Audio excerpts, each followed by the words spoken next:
Okay, I guess this is working. Testing, testing. We are testing. One, two, three. One, two, three. Here we go. Okay, good evening from beautiful, beautiful southern Illinois. It is a beautiful Monday evening here. Actually, it's not. It's cloudy out, so that's why I'm making a video right now. But I wanted to drop a video about. You may have seen another video I put out on. I found what I consider to be the perfect companion for me to the Seestar S50.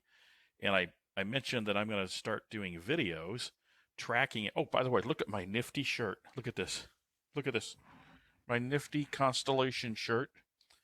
And I've got a nifty hat coming too, but it's not here quite yet. But for now, you'll just have to live with this beautiful shirt. So anyway, I wanted to drop a video on what my reasoning was for what I consider to be a great companion scope to the Seestar S50. So I'm going to walk through it here, and this is my logic, right? This is good for me. Maybe it's good for you. Maybe it's not good for you. I don't know. But this is the logic I employed when I decided which one I was going to get. So going back to last year when I got the Seestar last late spring, early spring, it wasn't long before I found out, hey, it's fantastic with deep space stuff, right? So the nebula, the galaxies, things like that. But it was really because of its focal length. It's kind of lackluster when it comes to the planets, right? Everybody's probably tried it. And you get Jupiter. It's just a really dinky little thing there, and you can try to, capture a bunch of images or video and post-process it and make it better. But it's still pretty dinky. So I wanted something that could give me a better view of the planets, something larger, something I could have some good images of. And the Seestar's not it, right? And that's not that's not saying anything bad about the Seestar. It's fantastic. It's absolutely fantastic device. I highly recommend it to anyone. But I wanted a companion that I could use for planetary. So I spent most of the last fall into the winter, and now it's into 2025, trying to decide which one I was going to go with. And I almost pulled the trigger on the Celestron 8SE. Actually, I think it's the Evolution. I almost pulled the trigger on that one because I wanted the Wi-Fi built into it. That's the one I would have looked at if I in the process. So the 8SE's won, and before I pulled the trigger, something held me back and said, "Wait a minute, why don't you kind of do a little more research?" And I had done a lot of research, but I went ahead and I decided to choose three finalists for this. And these are the three that I chose. It was that Celestron SE, which is just ubiquitous as a first or second scope for somebody who gets into astronomy. And I've never had a Celestron in my life. I've had usually just Meade telescopes in my past. And then I chose the Skywatcher 10-inch. And then I also chose the Skywatcher Skymax 180 millimeter. So what I did was, here's the logic I employed here. There were some criteria that I had in mind when I was going to select it. So number one, I wanted planetary imaging, like I mentioned earlier. I wanted to get some good pictures of the planets. Number two, boy, I don't know if you can hear those dogs in the background. They are freaking out right now. I wanted visual planetary and deep sky second. That was a second criteria. So to go up, look through the eyepiece, see the planets, and get the galaxies and the nebula and just kind of see them through there as well. The next one, which was a big one for me, is I wanted something that would be a learning challenge. I like to fancy myself as a pantomath, not a polymath, but a pantomath, which are two different things. Pantomath wants to learn everything, and a polymath knows everything, a little bit about everything. Well, I don't. I wish I did, but I wanted a challenge, something I could learn, the technical aspects of getting a little deeper into astronomy, astrophotography than I have in the past. And this is this would be one of my criteria. And last was a wow factor for grandkids.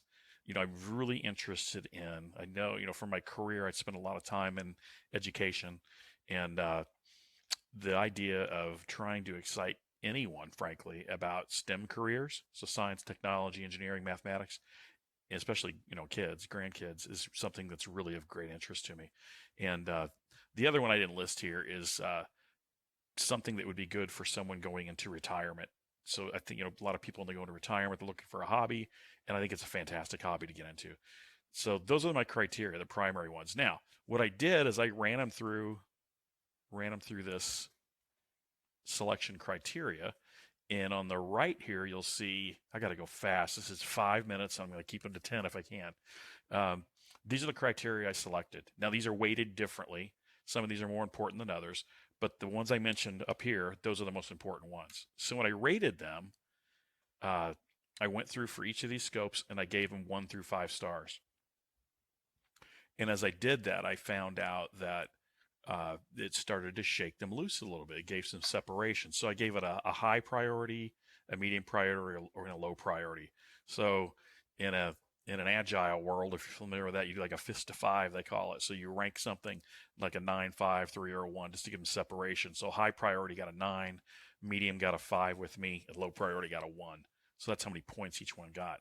When I went through that, the ones that got a 5, so visual planetary performance, the Dob got it, obviously. The Skymax got it for planetary imaging, which is important to me.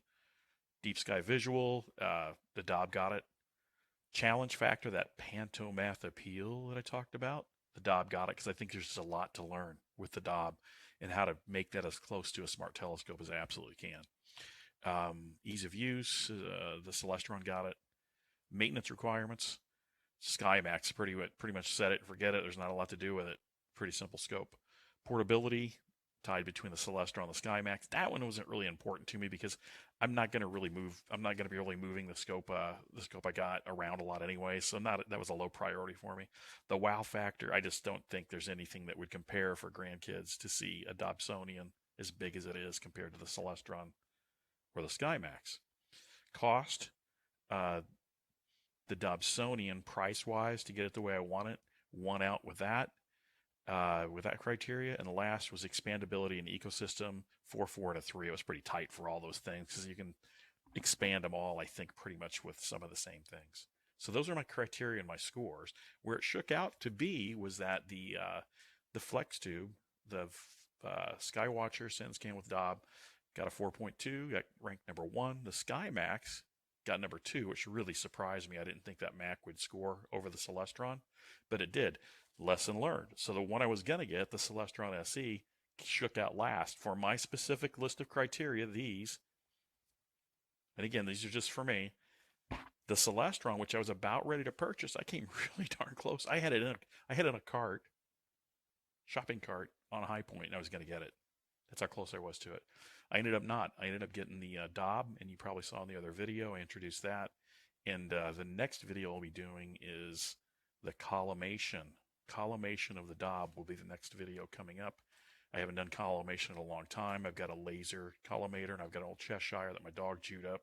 So I'm going to be going with a laser. And I tried to, just a hint, I tried to collimate it early as soon as I got it set up. And I found out indeed the laser itself is not collimated. So I've built a jig for that. I'll be showing the next video and showing how to collimate a laser itself. If you watch this entire video, thank you very much. I always hate doing this, but I'm doing it. If you haven't subscribed, please consider doing so, so I can keep making these videos, and share it and like it. That would be fantastic. I would really appreciate it if you did. Admire my shirt. Maybe I'll wear it I'll have my new hat on maybe for the next video. Anyway, thank you so much for watching. Have a great day.